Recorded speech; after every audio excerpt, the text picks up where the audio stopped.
किसान एवं बागवान भाई बहनों नमस्कार। कृषि दर्शन कार्यक्रम के इस अंक में आप सभी का स्वागत है, अभिनंदन है। आज के कार्यक्रम में हम आपको ऐसे प्रगतिशील किसान बागवान से मिलाने जा रहे हैं जो एक बहुत ही समृद्ध पशुपालक है। नालागढ़ क्षेत्र के सैनी माजरा गांव के मंजीत सिंह जी से आज के कार्यक्रम में हम बातचीत करेंगे।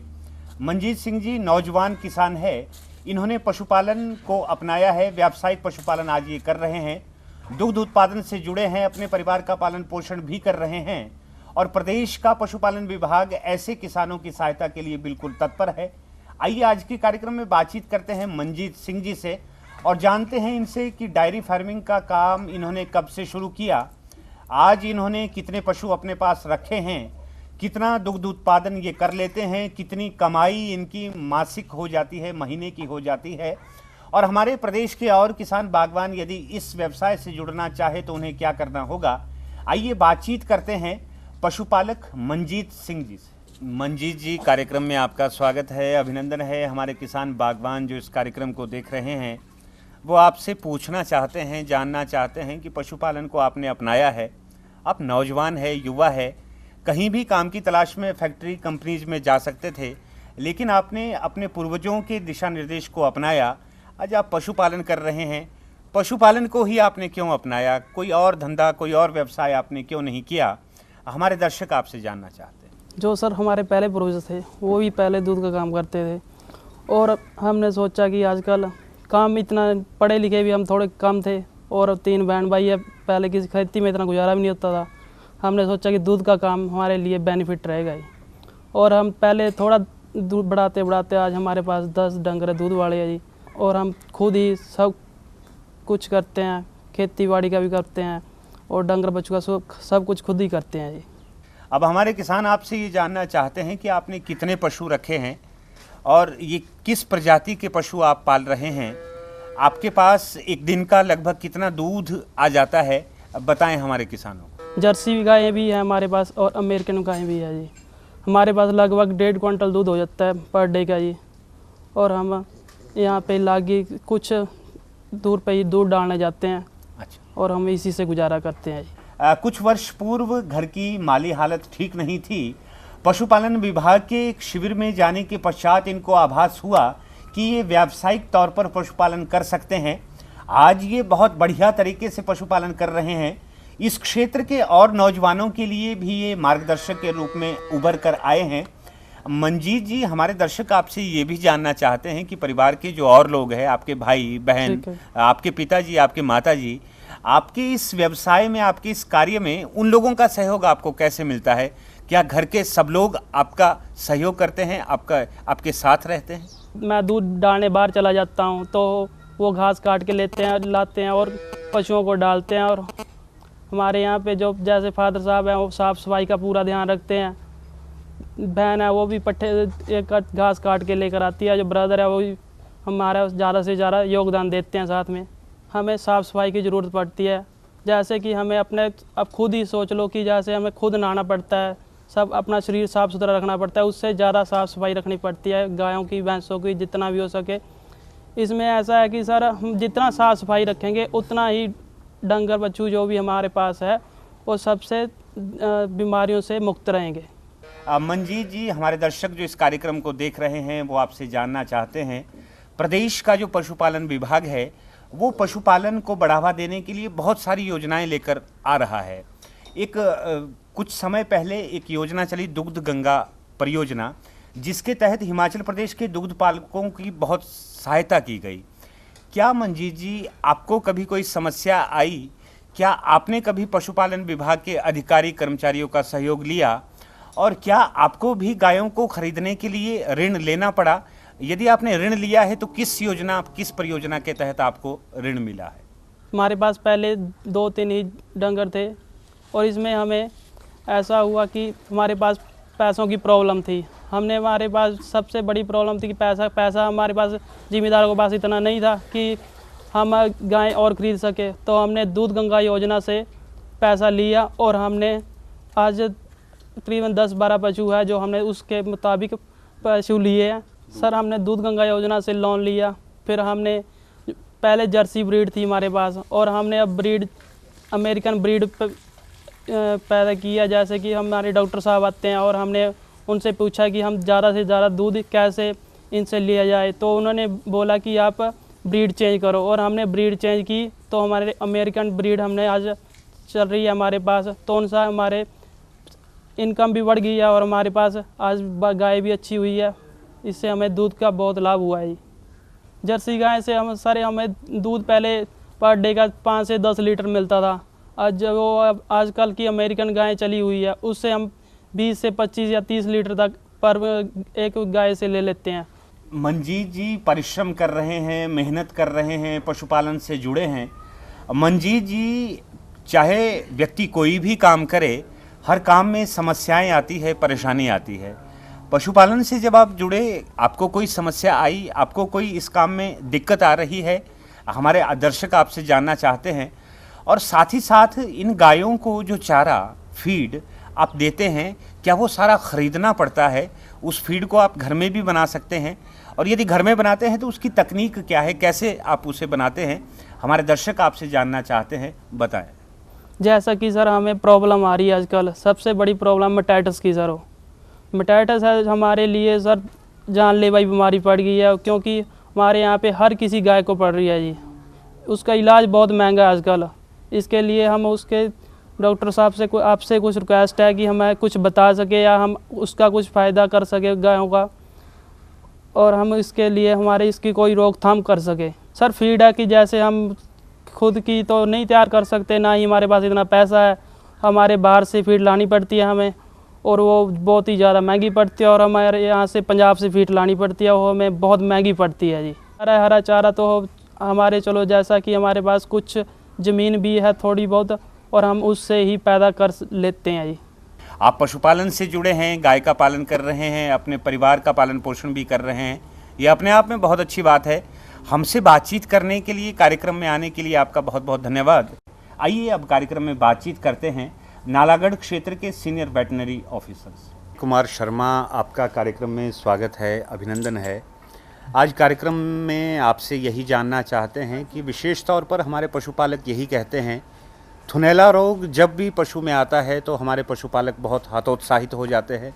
बहुत खर्चा उनका बीमारी के ऊपर, बीमारी को कंट्रोल करने के लिए हो जाता है, पर फिर भी कुछ लाभ नहीं होता।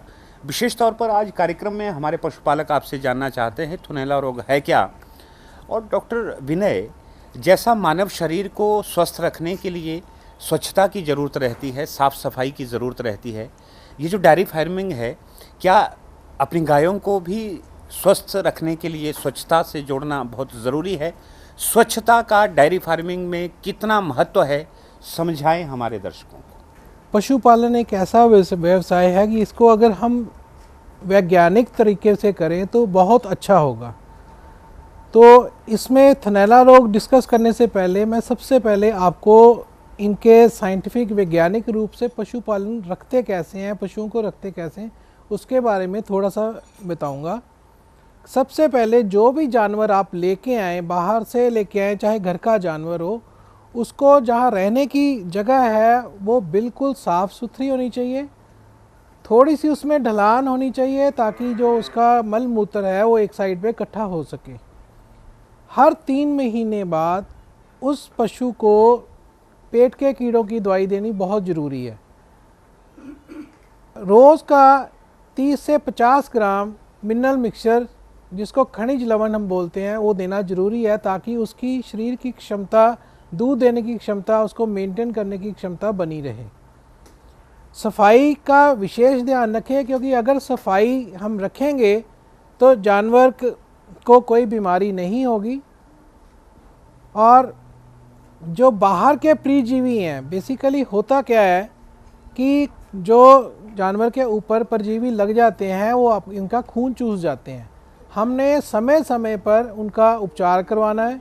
बरसात से पहले इनका उपचार करना बहुत ज़रूरी है, क्योंकि बरसात में इनके पनपने की क्षमता बहुत ज़्यादा बढ़ जाती है। दूसरी बात, जो समय समय पर बरसात से पहले हम वैक्सीनेशंस करते हैं, पशुओं पे में लगने होने वाली बीमारियों के बचाव के हेतु टीके लगाते हैं, वो स्थानीय पशु औषधालय या पशु चिकित्सालय में जाकर ज़रूर करवाएं। जो जो हमारे विभाग की तरफ से कैंप्स लगते हैं उनमें आप बढ़ चढ़ कर हिस्सा लें। कहीं भी कैंप लगे वहाँ ज़रूर आएँ। अगर ऐसा आप कैंप में नहीं भी पहुँच सकते तो आप किसी भी समय वर्किंग डेज़ में किसी भी औषधालय नहीं तो पशु चिकित्सालय में आके आप पूरी जानकारी प्राप्त कर सकते हैं। तो पशु का थनैला रोग, आप कह रहे हैं थनैला रोग बेसिकली होता क्या है, जिसको हम मैस्टाइटिस बोलते हैं। इसके कई कारण हैं, कोई बैक्टीरियल कारण है, कुछ वायरल के कारण है, परंतु जो बैक्टीरियल कारण है उसका जो लिंक है वो सफाई से है। जब हम अपना जानवर को धोते हैं तो एक ध्यान रखें, एक तो जो धोने से पहले उसकी पूरी सफाई करें, उसको साबुन से अगर हो सके, नहीं तो पानी से तो जरूर धोएं। उसके बाद धोने के बाद जानवर को कम से कम 10 मिनट बैठने नहीं देना। होता क्या है कि आम पशुपालक हमारे पास आता है कि जी धोने के बाद हमने तो जानवर को खुला छोड़ दिया और ज़मीन पे बैठ गया। तो जो पशु थन का नीचे वाला पोर्शन होता है जहाँ से दूध आता है वो खुला रह जाता है। उसको बंद करने के लिए कम से कम नेचर ने 10 से 15 मिनट उसको चाहिए। जब जानवर ऐसे ज़मीन पे बैठ जाएगा तो होता क्या कि जो कीटाणु हैं जो थनैला रोग करने वाले वो उसके अंदर घुस जाते हैं और फिर एकदम से उसको थनैला रोग हो जाता है। थनैला रोग का उपचार जितनी जल्दी हो सके वो करें। अगर आपको सुबह पता लगता है तो उसकी वेट ये ना करें कि शाम को या कल तक हम वेट करेंगे, क्योंकि ये जो उसको कीटाणुओं को पनपने के लिए कोई ज़्यादा समय नहीं चाहिए, क्योंकि उनको उनके जो पनपने के लिए फीड है उनकी वो दूध से जल्दी मिल जाती है और इमीडिएटली वो ग्रो कर जाते हैं। तो इसका उपचार कभी भी घरेलू उपचार ना करें, परंतु सदा इमीडिएटली अपने नज़दीक से पशु औषधालय या चिकित्सालय में जाके करें। समय समय पर विभाग की स्कीम्स आती रहती हैं। पहले भी हम बता चुके हैं कि जो हम गायों को पशुपालन को बढ़ावा देने हेतु लोन्स का ऋण का व्यवस्था करवाते हैं बैंक्स के थ्रू, जिसमें कि दूध गंगा योजना हो चुकी है जो ऑलरेडी है, उसमें 25% और 33% का ऋण मतलब कि उसमें माफ़ी है। और दूसरी योजनाएं आत्मा प्रोजेक्ट है जिसमें हम डेमोन्स्ट्रेशन लगाते हैं। एक फार्मर को हम उसको पेट के कीड़ों की दवाई, खनिज लवण और लिवर टॉनिक्स वगैरह प्रोवाइड कराते हैं और उसको बताते हैं कि जैसे एक जानवर को हम दवाई दे के उसको सामने बताते हैं पशुपालकों को, और फिर 1 महीने 2 महीने बाद उनको उसका रिज़ल्ट दिखाते हैं कि ये देखिए एक भाई ने ऐसा किया तो दूसरा भाई भी इस चीज़ को अडॉप्ट करे। इसी तहत एक हमने आत्मा प्रोजेक्ट के अंदर एक हमने फार्म स्कूल की प्रथा भी शुरू करी है। फार्म स्कूल एक नेशनल लेवल राष्ट्रीय कार्यक्रम है जिसमें कि 25 फार्मर्स को एज ए क्लास हम वहाँ पे रजिस्टर करते हैं एक जगह पे, और उनको समय समय पर 2 एक्सपर्ट्स और हम खुद जाके वहाँ पे जाके उनको उसकी ट्रेनिंग देते हैं, कैसे कैसे वैज्ञानिक रूप से उसको रखना। और उसी फार्म स्कूल के अंदर उसी एक पशुपालक को चुना जाता है, एक पशुपालक जो कि प्रोग्रेसिव है, और वो हमें बताता है कि मैंने ऐसे जानवर रखे। फिर हम उनको लाइव डेमोन्स्ट्रेशन कराते हैं उसका, और जानवर को समय समय पर दवाइयाँ प्रोवाइड करवाते हैं। और जब वो जानवर की जो प्रोडक्शन बढ़ जाती है तो दूसरे जो 25 फार्मर्स और साथ आए होते हैं उनको भी एक किट फ्री दी जाती है, जिसमें कि उसके अंदर भी उनको पेट के कीड़ों की दवाई और खनिज लवण वगैरह प्रोवाइड किया जाता था कि वो भी ये स्कीम जो है वो घर में जाके करें। पशुपालन एक ऐसा व्यवसाय है कि जिसको किसी के रूप में जाने के उसके घर जाने की ज़रूरत नहीं है, अपने घर में व्यवसाय होगा और किसी के घर में किसी को आगे हाथ फैलाने की ज़रूरत नहीं है। और ऐसे ऐसे लोग हमने देखे हैं कि जो पशुपालन से इतने समृद्ध हो चुके हैं, इकोनॉमिकली उनका इतना अच्छा हो चुका कि पहले वो जो घर में पड़े रहते थे आज उन्होंने 4 या 5 बंदों को आगे स्वयं रोजगार भी प्रोवाइड कर दिया गया। पशुपालन विभाग इसके अंदर समय समय पर कैंप लगाता है और आप लोगों को जागरूक करता है। नालागढ़ क्षेत्र में अभी 24 से 25 कैंप लगने हैं जिसमें हम 100 फार्मर्स लेके आ रहे हैं। तो वो 100 फार्मर्स के कैंप्स में हम आपको सारी इसकी जानकारी देते हैं। उसके अंदर एक मेडिसिन की किट दी जाएगी और उसके अंदर पशुपालकों को पूरी जानकारी भी दी जाएगी। तो कृपया उसी कैंप्स में, सभी प्रदेश में ये कैंप्स लग रहे हैं, वो वहाँ पे आएँ और इसका फ़ायदा उठाएं। राज्य का पशुपालन विभाग समय समय पर प्रशिक्षण शिविरों के माध्यम से पशुपालकों को सूचित करता है, वैज्ञानिक ढंग से कैसे पशुपालन होना चाहिए ये भी समझाता है। डॉक्टर विनय, आज आपने बहुत बढ़िया जानकारी कार्यक्रम में आकर हमारे दर्शकों को, हमारे किसानों को, बागवानों को दी।